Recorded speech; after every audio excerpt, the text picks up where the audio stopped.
Well, I'm sure they must have felt great pride and satisfaction. Uh-huh. And then you can imagine some of those workers, their children Yes. end up playing on that stadium, I didn't even on think that, of on that. that field. Absolutely. And as fans, they're sitting in that stadium watching their boys play on that field or going to track meets there. Yes. And so you'd like to think that they would have had some sense of the legacy that they had helped to create even decades later. Absolutely. And that stadium, there still is a real strong sense of pride in it. And if you were one of those guys who was working on building that stadium, you would have to think about that anytime you saw that stadium. You heard that there. That is Mishawaka historian Pete DeKeever talking about the pride that those who were involved in building a Mishawaka landmark must have felt. More of that later, but first, welcome to Round the Bend Now and Then, a podcast that shines a light on the South Bend and Mishawaka areas past and present. Through interviews with local business owners, leaders, and community members, our listeners and I learn together about all of the great people and great things going on in our community, as we also learn about South Bend and Mishawaka's history and how intertwined our past is with our present.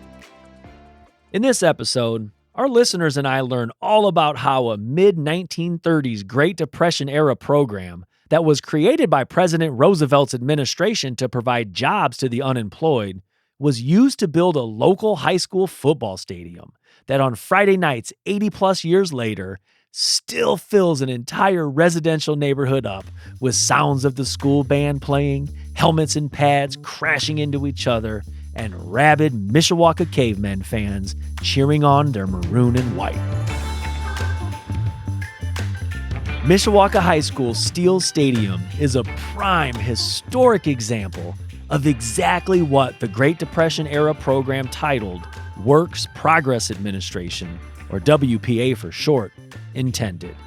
Now, I've attended multiple games at Steele Stadium, and the history nerd in me loves the old ambiance within. But I had no clue that the bleachers there were a part of the Great Depression-era WPA program. That alone provides so much more historical significance to the stadium, as it was built by local citizens, many at the lowest point in their lives, feeling the harsh effects of the Great Depression. In Mishawaka historian Pete DeKeever's book titled Hidden History of Mishawaka, there is a chapter within titled Mishawaka's Battleground, celebrating the 80th anniversary of Steele Stadium's WPA bleachers. With football season on the horizon and the passion that I know the Mishawaka fans display, I knew that I wanted to share this story. In this episode, I meet with Pete, and we learn all about why Mishawaka High School's Steele Stadium is so beloved by, literally, generations of students, former players, and Mishawaka residents. If you recall, I met with Pete earlier and produced an episode highlighting the Mishawaka Historical Museum. Pete, his father Joe DeKeever, and another man named Don Heerman were the driving forces behind the museum. His father and Don have since passed away, but Pete is still the curator and president of the museum. And again, folks, I can't recommend that you visit enough. It's organized, clean, bright, inexpensive, and in a few hours, you'll learn a lot more about Mishawaka's history. It's located at 121 South Main Street, about a block off of Lincoln Way. So stay tuned and hear why historic Mishawaka High School Steele Stadium is much more than simply bricks, mortar, a track, and a football field. Next, I asked Pete to provide our listeners with a little background about himself. And I'm going to tell you that Pete is a walking Mishawaka encyclopedia. His knowledge, his passion, and his love for Mishawaka is second to none. Just start by a brief introduction. Tell us a little bit about yourself. Sure. I'm Pete DeKeever, and I'm a lifelong Mishawaka resident, born and bred. And I currently am the president and curator of the Mishawaka Historical Museum. I've also been an author on all different sorts of Mishawaka subjects over the past 25 years. And so it's certainly my mission to try to share and build an understanding and an appreciation of Mishawaka's history and all different sorts of topics with our citizens and anybody else who just enjoys history. Next, I ask Pete about his book in general, The Hidden History of Mishawaka, and he shares that he actually had written numerous articles previously, and a publishing company reached out and wanted him to provide them with a collection of them to be published in a book. So you'd mentioned you'd written several books that celebrates Mishawaka's history. One of them is a collection of about 10 different stories called The Hidden History of Mishawaka.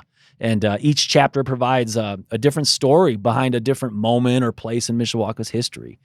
Just talk to me a little bit about how you selected the stories to share in it, and just were they stories that you felt people weren't familiar with, or just what?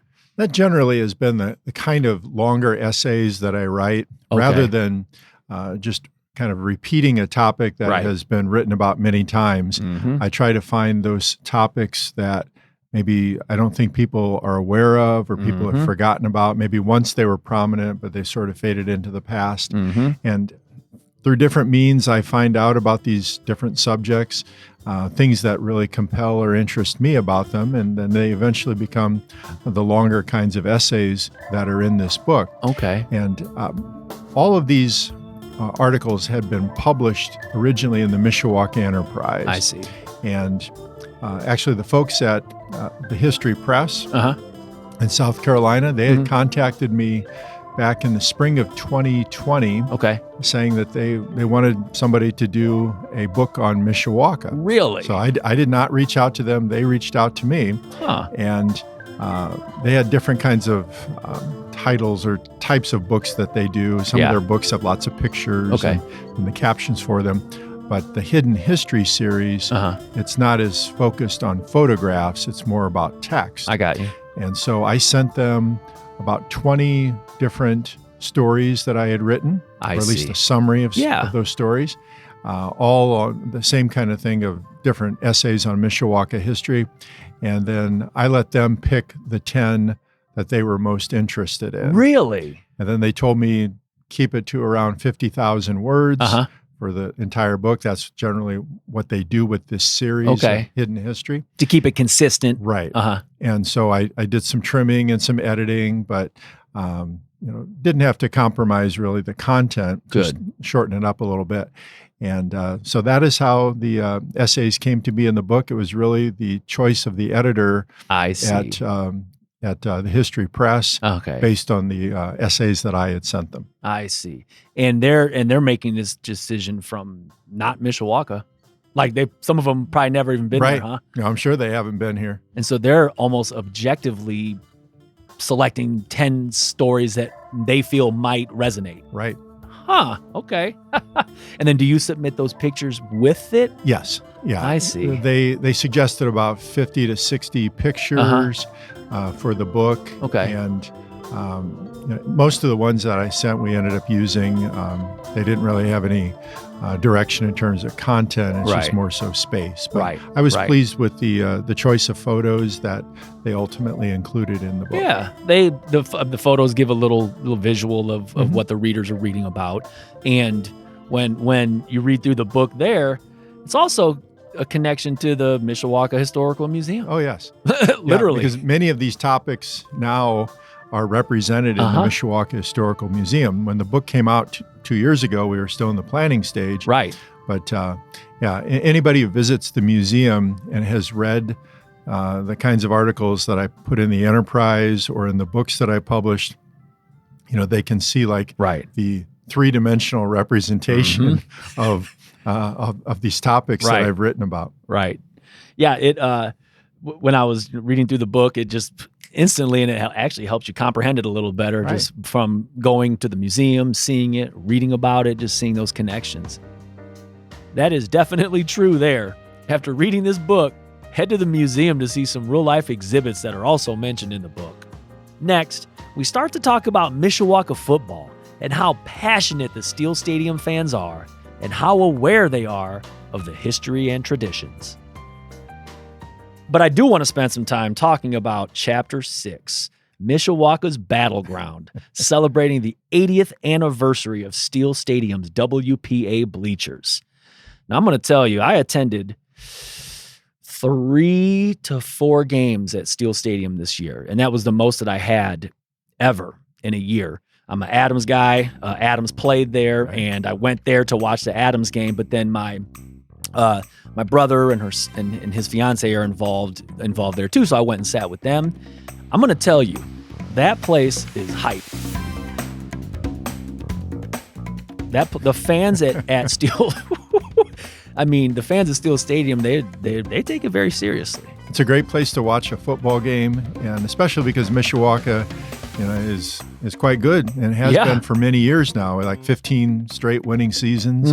And you're seeing a quality product on the field today. But also, I think part of what attracts people to going to that stadium is they have some sense of the history that has occurred there over the past 80 plus years. Right. Yeah. And how can you not? Right. Before we dive into the story behind the WPA bleachers at Steele Stadium, we spend a few minutes talking about the WPA program in general. I feel that it's important for our listeners to understand the times. Our country had faced the largest financial collapse in its history, and millions were out of work. So programs like the WPA helped get people back to work, and at the same time, help create better cities for them to live in. The chapter title is Steele Stadium's WPA bleachers. WPA stands for Works Progress Administration. And before we dive into the stadium, let's just talk a little bit about WPA. And I guarantee you that South Bend, Mishawaka residents drive past something that is connected to the WPA every single day. Pretty much. So yes. First, let's just talk about in general, to the layman's term, what is WPA?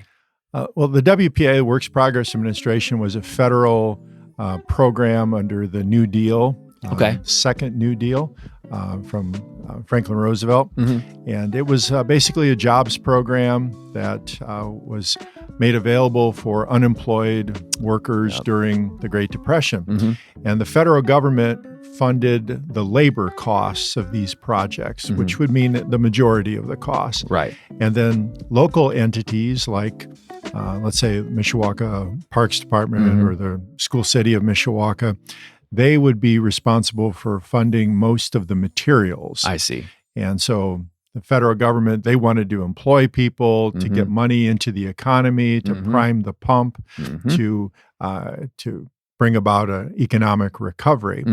And so here in Mishawaka and in South Bend, but I know especially in Mishawaka, city of Mishawaka had all kinds of projects that were partnerships with the WPA. We worked with some other New Deal agencies as well, but we seem to remember the WPA most.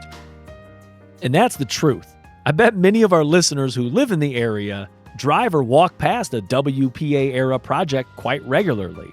Next, we share some of the different projects that are still in the Mishawaka area. Let's name some WPA projects around Mishawaka, like Eberhart Golf Course, right? Yes. Monkey Island area? Right. They did those like stone retaining walls, and there were other like drainage kinds of developments that they did. And today is the golf course. They did street and sewer work. We don't necessarily you wouldn't notice those things. Right. I think of there's a storage building on Virgil Street that has a big WPA plaque on the side of it. They put an addition on to the Carnegie Library, the public library building in 1937. Currently the Jesus. Right. Yeah. Right. So that east really part that sticks out, that was WPA. Wow. They also, they did a number of projects in the parks. Battelle Park is probably the most spectacular example. The rock garden there in Battelle Park that used a lot of stone and concrete to kind of solidify and beautify a natural ravine there leading into the river. They even did things like cataloging some of the holdings at the Mishawaka Public Library. Okay, so not all like blue collar construction type, Right, even right. that type of work. Some of it, they were just trying to Wow. employ people Absolutely. doing all different sorts of things. And then, there were similar New Deal programs with different names that were also basically focused on employing people. These weren't really full-time jobs. So it would maybe be for a matter of a few months, certain 20 hours a week or something like that. Right. But it would help to get money in the hands of Absolutely. unemployed workers and their families, with the hope that they would then spend that money, which would help to employ other people in the community. Next, we wrap up our talk about the WPA in general, and I ask him about how much of an impact on a community like Mishawaka's morale programs like this had. And not just the practicality of earning money and supporting your family, but also the morale. Right. That was a big part of it. And I know at the federal level, that was very specifically part of the thinking behind these various New Deal programs. There was a lot of hopelessness. Yeah. Particularly around the worst year of the Great Depression was about 1932. And there was this sense that nothing was being done. There was a hopeless and despair kind of mentality. And then the New Deal comes along, and some of these programs didn't work. Right. And Franklin Roosevelt would have admitted that. Some of them didn't continue much past the first year or two.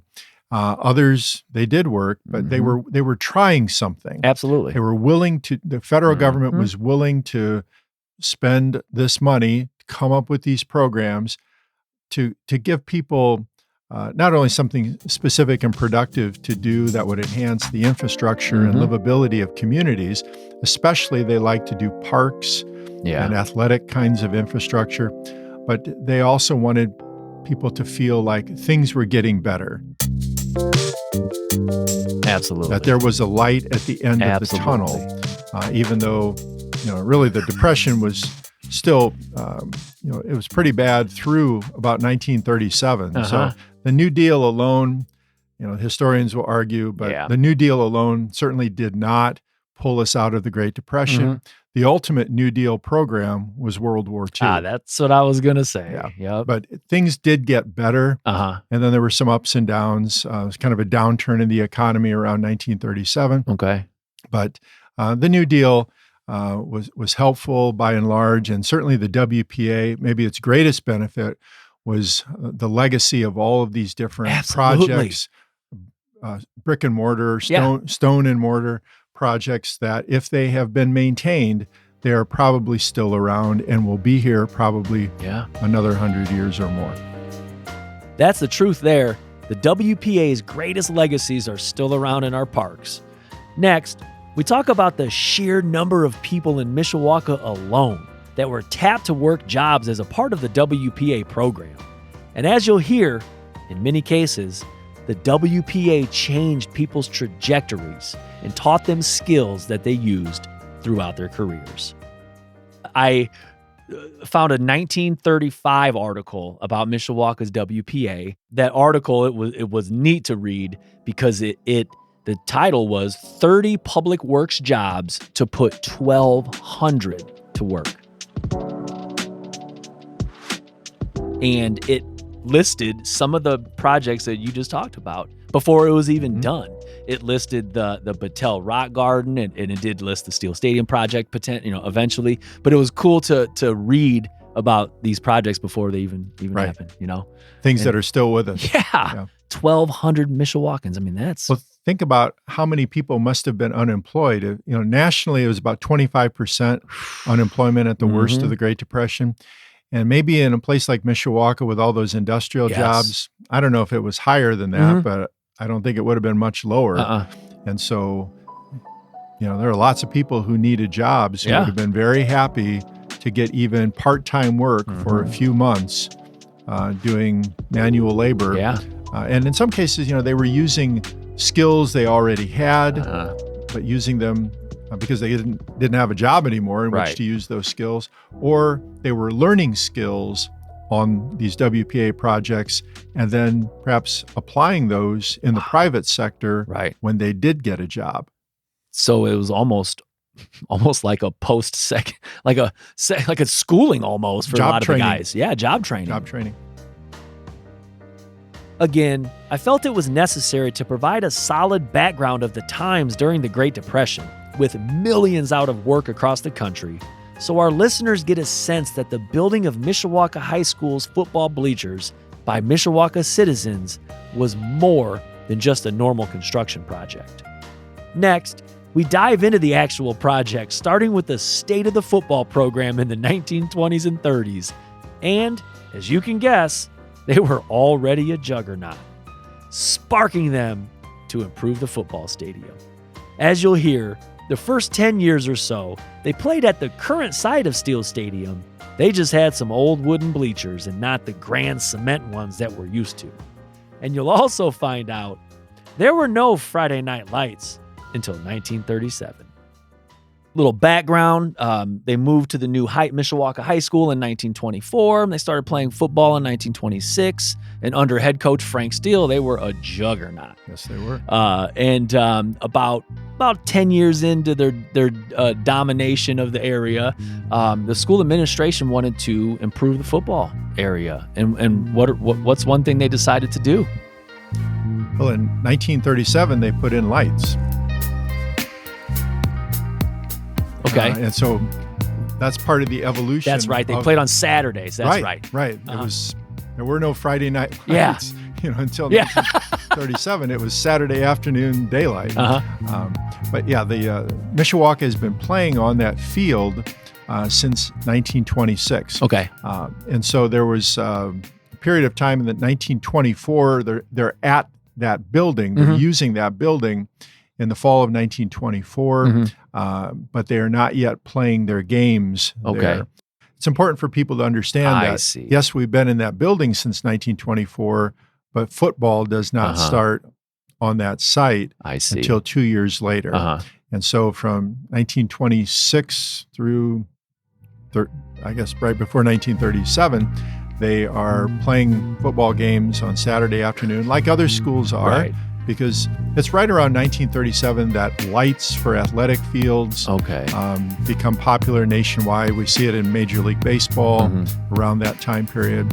So it's a big deal when Mishawaka gets lights for what was then just called Mishawaka High School Stadium or School Field. Yeah. Right. So School Field in South Bend, we associate that name with that facility, but the reality is that was kind of a generic term. Name. Mishawaka had its school field as well.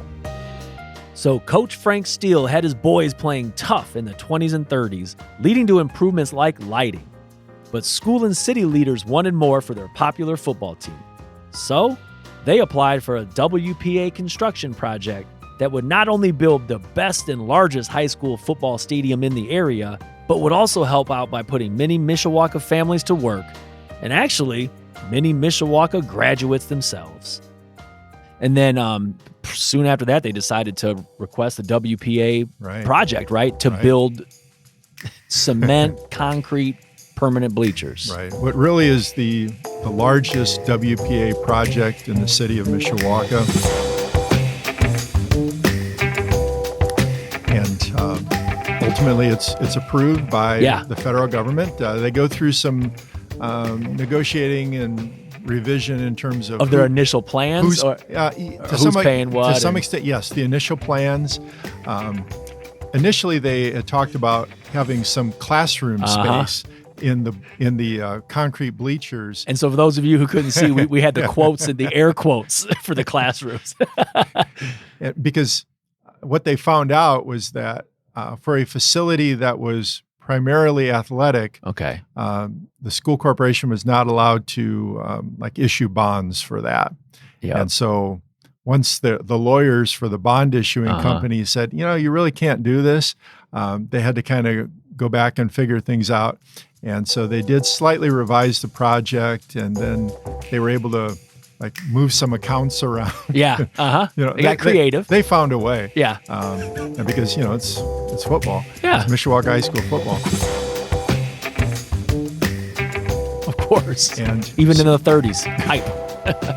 And so they do get the federal government and the Works Progress Administration to approve initially the construction of the west bleachers. Yep, the home side. And the way I've seen it referred to in the articles, Franklin Roosevelt himself signed off on it. Yeah. So I don't know, like if he was just signing a whole stack of things to approve it, or if he was thinking, okay, Mishawaka. Yeah, fine. We'll give them a football stadium. I like the Cavemen. I like the Maroons. Yeah. And so the West bleachers, they are built in 1938. Mm-hmm. And then the East bleachers along Gernhardt, they are built in 1939. And together, both sets of bleachers are ready for the first game in the September of 1939. Yeah, their initial plans, 4,000 seats, classrooms, locker rooms, an office, showers, heating and plumbing, and a press box. But most of those actually are there now. Right. I mean, still. Except for the classrooms. Except for the classrooms, right. Yeah. And that's pretty cool. Right. It's stood the test of time. Uh-huh. And it's still the finest high school football stadium in the area. Pete mentioned his opinion of it being the best high school football stadium in the area. Next, you'll hear that a lot of money was invested at the time to make it the best around. And not only that, the money was invested locally and injected well-needed money into the local economy, which was one of the main objectives of the WPA program. Then the original cost would have been $80,000, ended up being $60,000. But when you look up $80,000 from 1938 until now, $1.6 million. That is not a small chunk of change for a school. Right. And so while you might hear, $80,000, that's not too big of a project, a $1.5 million project, and then you add the East bleachers to that, you're $2.5 million. I mean, that's a big deal. Right. And that money, you mentioned at the beginning, can go back into the local economy. And in the book, you even wrote that some of these things help out the local economy. So what are some ways that you think that it would do that? Well, certainly the employees who are working on the construction, they're getting wages and they're spending that in the community. Mm-hmm. But then the various subcontractors, like the plumbing contractor, these are very skilled laborers. Yes. Where they're not just taking unemployed factory workers to do these jobs. So, the electrician who's wiring the locker rooms, the plumber, even the seats, I want to say it was Corlett Lumber. They were involved. Okay. They purchased California redwood for the wooden seats. And those of us who are old enough, we remember the wooden seats. They were still there through into the 1980s when they replaced them with the aluminum seats that are currently there. But that's a lot of board feet of redwood to purchase. They had to buy special angled brackets for the seat, the wooden boards to be placed on. So all these things. And even some of the supplies, they had to buy from local sources. Yeah. So it was certainly a major boon for the local economy to have this project being carried out in Mishawaka. And you mentioned that it was the cost of materials that were spent locally in Mishawaka, $39,000. And again, you think, $39,000, in this day and age, man, that was like $800,000 today. Right. That all pumped into the local economy. And that is the intent, and 200 men were needed for several months. Next time you're at Steele Stadium, you'll notice that the two bleachers on either side of the football field are not the same. And one of the things I kind of learned, I guess I didn't realize before in writing this, was that the east and west sides, they're not symmetrical. They're not the same. The west side bleachers, they only run I think from goal line to goal line. They're Right. 100 yards long. They are 4 rows higher Okay. than the east bleachers. The east bleachers basically run from the back of the end zone to the back of the end zone. Uh-huh. Again, not as tall. Because there's a city street right there. Right. Yeah, there are limits Literally. to what they can do because you had to have room for the track. Uh-huh. There's the field, the track, the bleachers, and the back of the bleachers, you're on the sidewalk Literally. along Gernhardt. Uh-huh. And so there are also is a different number of sections. Okay. The west bleachers, there are 6 sections, Uh-huh. and they were built in sections. Okay. They started actually on the north end Mm-hmm. of the bleachers, so close to Linden Avenue, Mm-hmm. and then they would pour the concrete for a section, then go on and do the next section. So in 1938, the bleachers are like moving or Yeah. growing Uh-huh. from north to south toward the high school Right. building. Right. And then on the east bleachers, so the west bleachers have 6 sections. Mm-hmm. The east bleachers have 8 sections. So they were poured Right. in that way. And to this day, the sections, they had to be numbered Yeah. for when COVID was occurring. Yeah. And so I think people never realized there were 14 sections to Yeah. Steele Stadium. And it's not 7-7. Right. 6 and 8. Right, 6 Yeah. and 8. And so there is that difference in terms of how the east and west bleachers look. Yeah. Next, Pete shares that the total cost of the east and west bleachers was $130,000 in the late 1930s. That is about $2.8 million today. And as he shares, that was money well spent because the stadium has withstood the test of time. Then I think the entire project, both sides together, was $130,000. Okay. Yeah.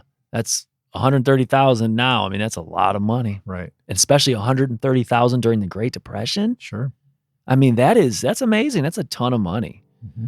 Goodness. For really well-built bleachers. Yeah. If you've walked around underneath those bleachers, in addition to sitting on them, I mean, it's concrete with rebar in it, the reinforced concrete. And where there's not concrete, there is some brick, like on the sides. Today, it's all been painted a uniform color, but the upper part of the sides and the back of both the east and west bleachers, if you look closely, it is brick. Okay. But everything surrounding it is concrete, and what you're walking on is concrete. And then when you look, underneath the stadium, like if you're going to a concession stand, again, you can see all the concrete up above. And of course, it's been well maintained over the years. They've sealed the concrete on probably more than one occasion. And with Steele Stadium, it never went through a period of decline like School Field did. Yeah. It's unfortunate that the WPA North bleachers at School Field, they were deteriorating. I remember like in the 1980s, parts of it were sectioned off where you weren't allowed to sit.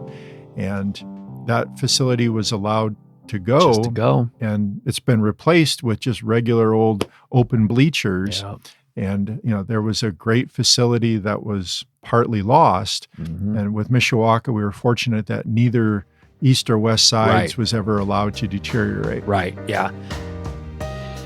He mentioned South Bend School Field there and how the bleachers on the north side just weren't maintained. He also mentioned School Field in his book and how there was somewhat of an arms race between South Bend and Mishawaka. Also in the book, you mentioned an arms race between South Bend and Mishawaka. What's that about? Well, throughout that article, I put it in a lot of things into military terms, from the very title of it all the way through some of the other things I talk about later on. Just keep in mind, this is 1939 when that stadium opens. And the very week that we're getting ready for the first game there is the week that the Germans invade Poland. But there was an arms race of sorts going on here locally between Mishawaka and South Bend. South Bend they're expanding school field at that time, and the WPA is involved in that. The WPA, they built what would be the north concrete bleachers at school field, and the west bleachers that you see today, those were built later. So that's not WPA, but South Bend is certainly working to upgrade its facility, expand the size of it, and they knew that Mishawaka was interested in doing the same thing. And so there was a facilities race, an arms race between Mishawaka and South Bend. Neither side wanted to be seen as deficient in their facilities because that rivalry between Mishawaka and South Bend Central in particular was so important. It was a matter of pride that our facility had to be better than your facility, so to speak. Next, Pete talks about what the stadium was like when it was finished, the finest in the Midwest. Let's talk about when the project was done and it was touted as one of the finest football stadiums in the Midwest. Yes, it was. Yeah, that's how it was billed from the start, even when they were planning it and preparing to do the construction. They had that vision. Yeah, they knew what it would be like. They knew what other facilities were like. Yeah, in a couple of different articles, I saw reference to the fact that it was going to be one of the finest high school football stadiums in the Midwest or in the state of Indiana, certainly. And so you can imagine people were in awe. Oh, I'm sure. Because they had sat in these bleachers for 13 years. And this was just a huge leap beyond what they had been used to. Then it seats 8,000. I mean, if it has to still must seat 8,000 did at the time. That's a lot of high school. Yes. That's a lot. Right. I think Four Winds Field doesn't seat 8,000 people. Right. It does not. Yeah, and there's about 4,200 seats on the west side, 3,800 seats on the east side. Think of that. 8,000 seats for high school football in the late 1930s. Next, Pete shares about everything that went into the dedication game to celebrate Mishawaka High School's new football stadium. Talk to me about the dedication game. Now, that game was not the first game of the season. Right. We talked about that earlier. The dedication game was actually the last game of the season. Right, the last game, which was also obviously the last home game. It was November 10th against Riley. And so I'm not sure why they chose to schedule it for that. Maybe they weren't sure they were going to be or done they wanted all the way. A local opponent. But anyway, it was the last game of the season against Riley. And they made a big deal out of it. At the museum, we have a copy of the dedication program from that, and it was like this velvet-covered booklet with beautiful 2-page spread of an aerial photograph of the stadium. And then You have it there now? At the museum. Okay. Yes, we do. Yeah. And then they had comments from the school board president. They read a letter from Arthur Trester, who was in charge of the IHSAA. They had people from the construction design company that spoke. At halftime, I know the marching band for both Mishawaka and Riley, they each performed their routines. And there's a great description in one of the articles that talks about how they turned off the lights. Okay. And each band member had a little light on the top of their hat. Okay. And they performed routines, their marching band routines in the dark. And you could see all these little lights moving around. And they had fireworks. That's what I was going to say. I read that too. They had fireworks. Yeah. And they also invited back past letter winners going back. They mentioned even 1898, like the very beginning of Mishawaka High School football. They had 150 former football letter winners. That night, they paraded them. They met inside the high school building. They paraded them to they had a section of the west bleachers set aside for them. And so there was that aspect. They had already kind of a nod to the history of the program. Yeah. And so, I mean, they just did everything they could think of. 150 former players. 150 former players. And it's not like gathering up 150 former high school football players is not like today where I can literally probably Google and find out where half the people live, get on Facebook and search. Heck, half the guys may not even have phone numbers. Who knows? I mean, like they had to probably mail all that. Wow. Right. That's quite the undertaking. Right. And so that's crazy. You know, all those things together made for a very impressive evening. Yeah.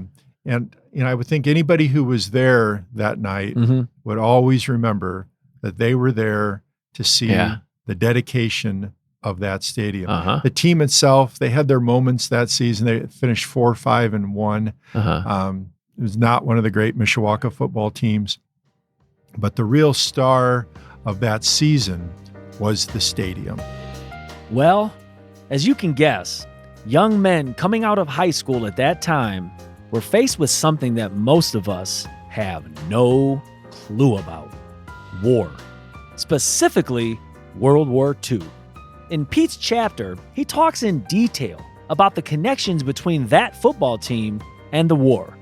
We talk about that next. And it was about, at that time in the book, and also in about that year is when you mentioned World War II. And the connections between that certain class, 1939, the gentleman, and the war. You just want to talk to me just in general about just the connections between that? And this was one of the things that I found very compelling in writing the story. It was interesting to talk about the origin of this Mishawaka landmark, and certainly part of the essay is about that. But I knew that the guys on this team, I was aware that some of them, you know, even before I started the research, that they had gone into the military, and then as I was doing the research, I was learning more and more about what happened to these guys. So I went through the entire roster and tried to find them through cemetery records, through Ancestry.com, obituaries, to see if they went into the military, which of them died, etc. And at least for the the Mishawaka players, and this probably would have been comparable for the other teams as well. There were more than 30 that's who amazing. went into the military. All different branches. They did some very interesting things. And we could talk some more about some of the particular individuals, but three of the boys from Mishawaka who were on the field, played on that team in 1939, they were killed in World War II. There would have been others who were wounded, saw all different sorts of things. Some of them fought in Battle of the Bulge, some were in the Navy. One man worked at Los Alamos in the atomic bomb project. Wow. So, I mean, they just went into all different areas of military endeavor. And the point I really like to make in the article is that Franklin Roosevelt, he had no way of knowing that he was helping to fund military preparedness when this stadium was built. That's not something they were thinking about in 1938, or even by the time everything has been finished in 1939. Only then are we starting to think, hey, here's a war we might get pulled into. The war hadn't started in Europe. And so what really is also part of the legacy of that stadium is that it helped promote athletics, physical fitness, and it helped prepare these young men for the boot camp, the combat, the military service that they would be seeing a few years later. And so it really fits the idea of the battleground, Mishawaka's battleground. And at one point in the article, I talk about how these players, within a few years, they would be trading in their leather football helmets for metal helmets, military helmets, their cleats, they'd be trading in for combat boots. I don't know, to what extent they were yet thinking of that. But certainly in retrospect, we see very clearly that this stadium, that season, the football team was helping to prepare these young men for the physical rigors and other aspects of combat. That's just wild. I mean, and then, in the book, when folks read the book, you do mention names and everything and details about these people, about the young men, boys. That is insane. Trading their cleats for combat boots and their leather helmets for metal helmets. We are forever grateful to those young men who fought, and many died, on our behalf.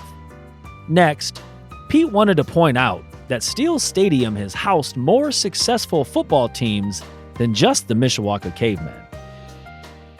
And I should also point out that it is not just Mishawaka High School that has some history. Oh, that's right. Marion High School, yeah. Yeah. In the early years of Marion football, when they were one of the great powers in the state of Indiana, even apart from the class system. Yes. When the state tournament starts in 1973, Marion is single A. Later, they moved up to double A. Okay. But prior to the state tournament format starting, Marion was one of the top teams in the state. And you just look at the state polls, like in the late 60s, early 70s. Marion was as good as even the best of the big schools. And in the same single class poll, they were one of the top teams in the state. But in, I want to say it was 1976, well, even let's say 1973, their semifinal game, there was 2 rounds to the state playoffs, and Marion was single A in 73. They defeated Woodland in the semifinal game, the first game of the playoffs.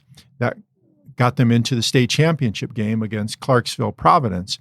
And so that game against Woodland was played at what then was called Tupper Field. Right. Now it's Steele Stadium. We can talk about that name change. But so Marion played their home games at Tupper Field. And so their first step toward winning their first state championship occurred there at Tupper Field. And then in 1976, as a double A team, they won the state championship against Jasper at Tupper Field. Really? So, I mean, that's sacred ground for Marion High School that's football true. fans. Yeah. And then a few years later, they opened a Tulski Field. Is that what it is now? Right. Yeah, I didn't know that until I read your book that Marion used to play there too. Yeah. That's wild so, too. It's just a great mark of distinction for the history of that facility, that some of the earliest playoff games, one of them was held there, and among the early state championship games, one of them was held there in Mishawaka. Being 80 years old, of course there have been numerous changes over the years to the stadium, including a name change. We talk about that next. And matter of fact, my literal next question was going to be, man, over the years, the football stadium has experienced some changes. Yes. What are some of those changes? Yeah, it was pretty much consistent or the same from 1939 until 1980. And I can't think of really any major changes other than at some point they did remove bleachers that were in the end zone. I remember sitting on those end zone bleachers for a 1977 playoff game against Washington. And shortly after that, they were gone. But then in 1980, there were some major changes that were made. There was an all-weather track that was put in. Used to be cinder. Right. Okay. The cinder track. New press box in the spring of 1980. They got new lights. The lights used to be in front of the bleachers, between the field and the bleachers. Yeah. And then the lights that they put up in 1980, they were positioned behind the bleachers. More traditional now, basically, Right. And then also in September of 1980, they renamed the stadium in memory of Frank Steele, or in honor of Frank Steele. He was still alive at that time. Frank Steele being the great football coach, and also he had been athletic director at Mishawaka, but he was football coach in the 1920s. And we had mentioned before that when the stadium was built, the concrete bleachers were built, it was still just called Mishawaka High School Field, School Field. But in 1941, the name was changed to Tupper Field. And William Tupper had been a longtime school board member in Mishawaka. And he died a few years later in 1945, but it was named for him while he was still alive. And so from 1941 to 1980, it was Tupper Field. And so the great Marion teams play there. Mishawaka had some very good teams as well in the 1970s that played at Tupper Field. So that changed to Steele Stadium also occurred in 1980. And they were doing a number of these improvements to the stadium that it seemed like a good occasion to name it for Steele Stadium, to rename the facility. The Tupper name was gone in 1980. History books. And, there was some controversy about that. Unfortunately, Mr. Tupper, he didn't have any descendants living in the area in 1980. And his last name, unfortunately, was the same as a line of plastic cookware. So, whereas Steele Stadium, Steele sounds good. And then there's this alliterative quality of Steele Stadium. Frank Steele was still alive. Many of his former players were still alive in 1980. And so the Tupper name was retired and Steele Stadium took its place. In addition to all of those changes over the years, the stadium and surrounding areas have had more recent changes. We talk about that next. But there have been other changes to that stadium, in the last 10 years. Yeah, just like 2016 or 17 or something major, A new all-weather track because the 1980 track had disintegrated and was unusable. So the track is great. New lights that they've installed. The big scoreboard. Yes. They would not have believed that scoreboard in 1939. Huge video scoreboard. The only one really that I see in the area of that size. I haven't seen one. That comes about also, I want to say, before the 2018 season. The bleachers have been painted a couple times over the years. And I know they've been working on renovating the press box this year. So that'll be a new change for the coming season. But and then there's an alumni plaza that they constructed, and then they enlarged that a few years later. So the facility just looks great. It's nice, and it's a wonderful place to spend a couple hours on a Friday night. Pete mentioned all of the more recent changes to the stadium, but I can tell you that it still has that old feel. Matter of fact, once I started diving into this episode, I thought that it would be real cool to actually head to Steele Stadium and record there. But then I wanted to take it even a step further and interview the current head football coach at Mishawaka High School at the stadium. I felt that our listeners could truly get a sense of Steele Stadium's tradition by talking to the head coach about what Steele Stadium and Mishawaka football means to him, his players, and the entire school community. So on next week's episode, I meet with Mishawaka High School head football coach Keith Kinder. We had a great time doing the interview in his office, right in the bowels of historic Steele Stadium. Next, Pete and I talk about one of the reasons it is so historic, the neighborhood feel. And we mentioned it butting up along a street, like anybody who drives around the neighborhood, and that is also why, to me, it's so cool because it's just, I cannot go buy a home in Granger in a subdivision and have that type of atmosphere, that type of environment. Even when there's not a football game, just to me, it's neat to walk past, to drive past and see a stadium right there. Again, the parallel to Wrigley Field. Yeah, absolutely. Right in the neighborhood. A neighborhood stadium. Yes. And you have to think about the folks along Gernhardt. I realize most of those homes were built after those bleachers were built. Were they? Okay. I believe so. At least some of them were, I know. Yeah. They're around that same time period.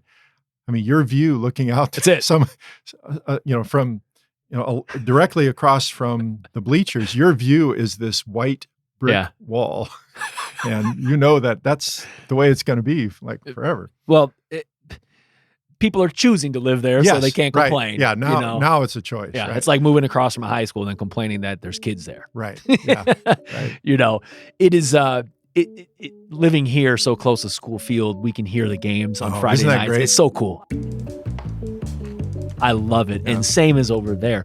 I mean, the whole neighborhood can hear the games. Right. I have my brother lives on Studebaker Street, Okay. just north of the avenue. So his street goes, if you keep going south, it goes right into Sure. the area there. And to go over to his place on like a Friday night, I mean, there's the whole neighborhood people are walking around. You Right. know, it's kind of like here over at School Field with the Adams Band walking and people everywhere. And it's just cool. It's neat. And I grew up a mile east of Mishawaka High School. Okay. And we could hear the loudspeaker when the wind was blowing right. We could hear the loudspeaker Yep. from Steele Stadium. A whole mile. Yeah, Yeah. It's just cool, man. I really like that. Imagine being one of the people who helped build the stadium. The pride and connection that you must feel to your community has to be just amazing. We talk about that next. Talk to me about what pride some of those workers had to have felt, not only in the moment, but even, I mean, there are probably some young men working on it in the late 30s who could have lived on into 1970, 80, 90. You know, just talk to me about in general about what kind of pride you think they felt. Well, I'm sure they must have felt great pride and satisfaction. And then you can imagine some of those workers, their children end up playing on that stadium, I didn't even on think of on that. that field. Absolutely. And as fans, you know, they're sitting in that stadium watching their boys play on that field or going to track meets there. Yes. And so you'd like to think that they would have had some sense of the legacy that they had helped to create even decades later. Absolutely. And that stadium, there still is a real strong sense of pride in it. And if you were one of those guys who was working on building that stadium, you would have to think about that anytime you saw that stadium. That I helped make this.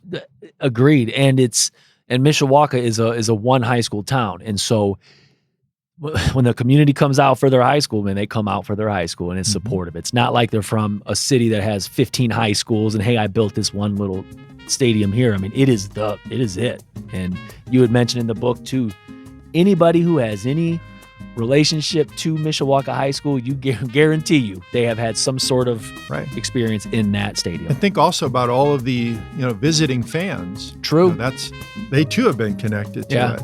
Even if you're only went to one game at Mishawaka High School. Let's say when you were following your child's team.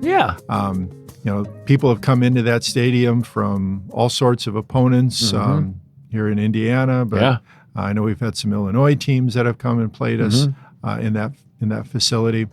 And so there have been a lot of lives that have connected to that facility.